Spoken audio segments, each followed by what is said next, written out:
എൻ്റെ പേര് സനൽകുമാർ ശശിധരൻ. ഞാനൊരു ഫിലിം മേക്കറാണ്. 7 സിനിമ ചെയ്തിട്ടുണ്ട്. എല്ലാ സിനിമയ്ക്കും അവാർഡ് കിട്ടിയിട്ടുണ്ട്. 5 കേരള സംസ്ഥാന അവാർഡ് കിട്ടിയിട്ടുണ്ട്. ഒരു 20 ഇൻ്റർനാഷണൽ ഫിലിം ഫെസ്റ്റിവൽ അവാർഡ് കിട്ടിയിട്ടുണ്ട്. കഴിഞ്ഞ ഒരു 7 വർഷമായിട്ട് എൻ്റെ ലൈഫ് ശരിക്കും ഇരുളടഞ്ഞ അവസ്ഥയിലാണ്. ഇത് ഞാനിപ്പോൾ പറയുന്നത് നിങ്ങളിൽ മനുഷ്യത്വമുള്ള പത്രപ്രവർത്തകർ ദയവായി ഹൃദയത്തിൽ ഏറ്റെടുക്കണം. കാരണം എൻ്റെ ഈ വിഷയം ഒരു മനുഷ്യത്വ പ്രശ്നമാണ്, മാനുഷിക പ്രശ്നമാണ്. ഞാനിത് 2019 ഞാനൊരു സിനിമ ചെയ്തു, കയറ്റം എന്ന് പറഞ്ഞിട്ട്. അതിൽ മഞ്ജു വാര്യരായിരുന്നു അഭിനയിച്ചതും കോ പ്രൊഡ്യൂസ് ചെയ്തത്. ആ സിനിമ പുറത്തു വന്നില്ല. അപ്പോൾ ഞാനത് എന്തുകൊണ്ട് പുറത്തു വന്നില്ല എന്ന് അന്വേഷിക്കാൻ വേണ്ടി ഞാൻ ഇവരെ കാണാൻ ശ്രമിച്ചപ്പോൾ എനിക്ക് മനസ്സിലാവുന്നു ഇവർ സ്വന്തം കൺട്രോളിലല്ല എന്ന് മനസ്സിലാവുന്നു. അപ്പോൾ ഇത് ഞാൻ പുറത്ത് പറഞ്ഞതിൻ്റെ പേരിൽ കഴിഞ്ഞ 7 വർഷമായിട്ട് ഞാൻ വേട്ടയാടപ്പെടുകയാണ്.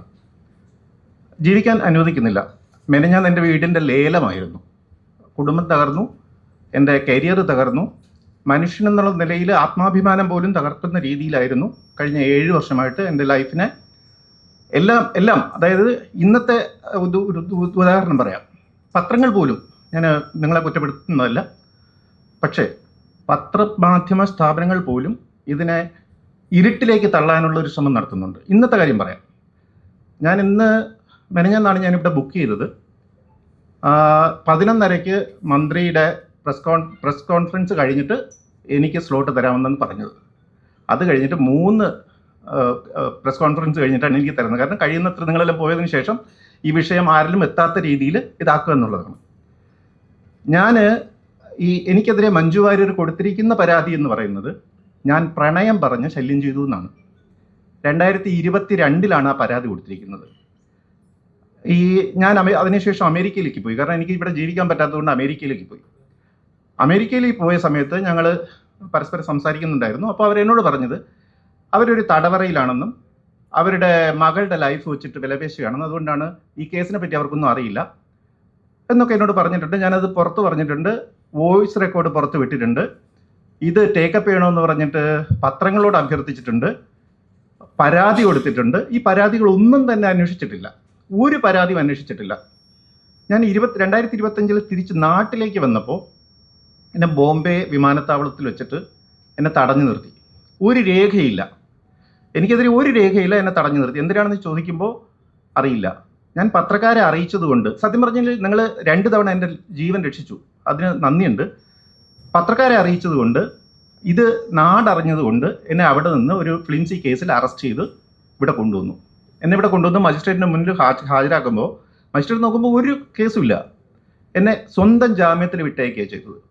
ആ കേസിൽ ഇതിപ്പോൾ 1 വർഷം കഴിഞ്ഞു. ഇതുവരെ എനിക്കെതിരെ ഒരു അന്വേഷണവും നടത്തിയിട്ടില്ല.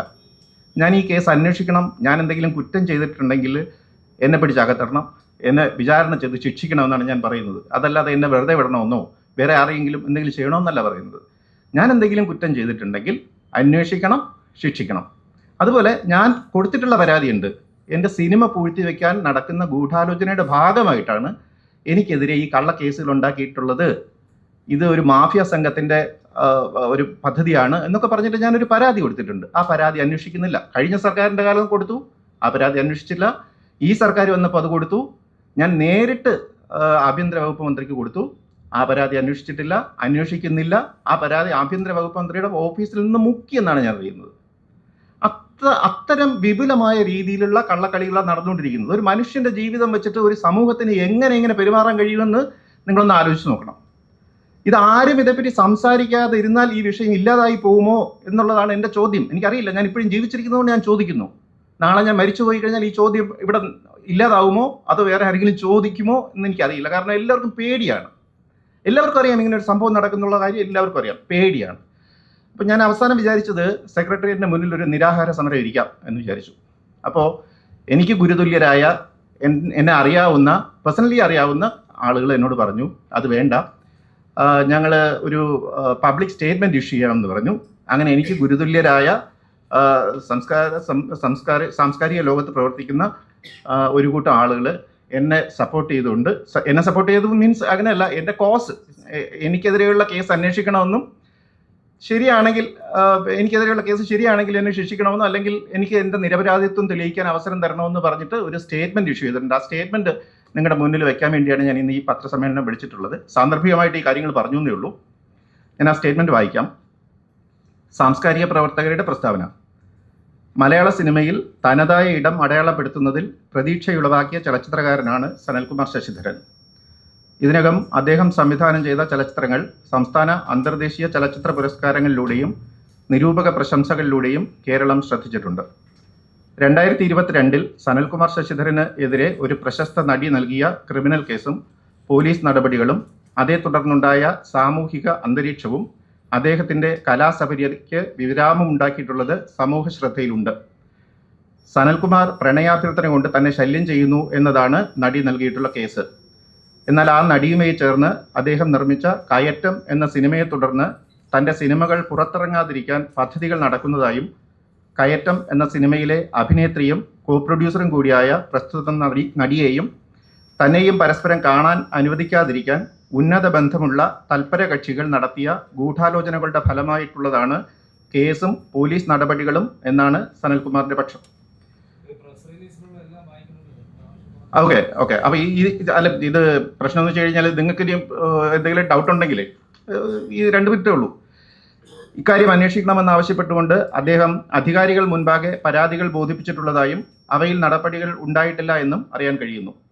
സനൽകുമാറിന്റെ പരാതികളിൽ സത്യമുണ്ടെങ്കിൽ അത് ഗൗരവമുള്ളതും നിഷ്പക്ഷമായി അന്വേഷിച്ച് നടപടികൾ സ്വീകരിക്കേണ്ടതുമാണ്. 2022 രജിസ്റ്റർ ചെയ്ത കേസിൽ കോടതിയിൽ തെളിവുകൾ ഹാജരാക്കാതെ വരികയും തനിക്കെതിരെയുള്ള ഗൂഢാലോചനകൾ അന്വേഷിക്കാതെ വരികയും നിരന്തരമുള്ള വേട്ടയാടലുകൾ തുടരുകയും ചെയ്തതിനാൽ 2023 മെയ് മാസത്തിൽ തനിക്ക് രാജ്യം വിടേണ്ടതായി വന്നുവെന്നുള്ള അദ്ദേഹത്തിന്റെ പ്രസ്താവനകൾ ജനാധിപത്യ സമൂഹം വളരെ ഗൗരവത്തോടെ കാണുന്നതാണ്. 2025 സെപ്റ്റംബറിൽ അമേരിക്കയിൽ നിന്നും നാട്ടിലേക്ക് മടങ്ങി വന്നപ്പോൾ മുംബൈയിൽ വിമാനത്താവളത്തിൽ വെച്ച് തന്നെ തടഞ്ഞുവെന്നും അറസ്റ്റ് ചെയ്യുകയും കോടതിയിൽ ഹാജരാക്കുകയും ചെയ്ത കേസിലും ഇതുവരെയും അന്വേഷണം നടത്തുകയോ കുറ്റപത്രം സമർപ്പിക്കുകയോ ചെയ്തിട്ടില്ല എന്നും സനൽകുമാർ പറയുന്നു. തീർപ്പ് കൽപ്പിക്കപ്പെടാതെ അനിശ്ചിതമായി നീണ്ടുപോകുന്ന കേസും അതിനെ തുടർന്നുള്ള അപകീർത്തിയും കൊണ്ട് ഒരു കലാകാരന്റെ പ്രവർത്തനവും വ്യക്തിജീവിതവും ദുസ്സഹമാക്കുന്ന അവസ്ഥ സംസ്കാരമുള്ള ഒരു സമൂഹത്തിന് ഭൂഷണമല്ല. ഈ സാഹചര്യത്തിൽ കേരള സർക്കാരിന്റെ മുന്നിൽ താഴെ പറയുന്ന ആവശ്യങ്ങൾ ഞങ്ങൾ മുന്നോട്ട് വയ്ക്കുന്നു. 1. സനൽകുമാർ ശശിധരനെതിരെയുള്ള പ്രസ്തുത നടി ഉന്നയിച്ച കുറ്റാരോപണങ്ങളിലെ സത്യാവസ്ഥ അന്വേഷിച്ച് കോടതിയിൽ തെളിവുകൾ സമർപ്പിച്ച് കുറ്റവാളിയാണെങ്കിൽ അദ്ദേഹത്തെ ശിക്ഷിക്കുന്നതിനും അതല്ല എങ്കിൽ സ്വന്തം നിരപരാധിത്വം തെളിയിക്കുന്നതിനുള്ള സാഹചര്യം ഒരുക്കുന്നതിനുമുള്ള അടിയന്തര നടപടികൾ കേരള സർക്കാരിന്റെ ഭാഗത്തു നിന്നുണ്ടാവണം. ഏറെക്കാലമായി സമൂഹത്തിന് മുന്നിലുള്ള ഈ വിഷയം നിയമാനുസൃതമായും സമയബന്ധിതമായും അനീതി നേരിട്ടവർക്ക് നീതി ഉറപ്പാക്കുന്ന വിധവും തീർപ്പ് കൽപ്പിക്കാൻ സർക്കാരും ബന്ധപ്പെട്ട കക്ഷികളും അടിയന്തരമായി ഇടപെടണമെന്ന് ഈ സന്ദർഭത്തിൽ ഞങ്ങൾ താല്പര്യപ്പെടുന്നു. ഇതിനകത്ത് ഒപ്പുവച്ചിട്ടുള്ളത്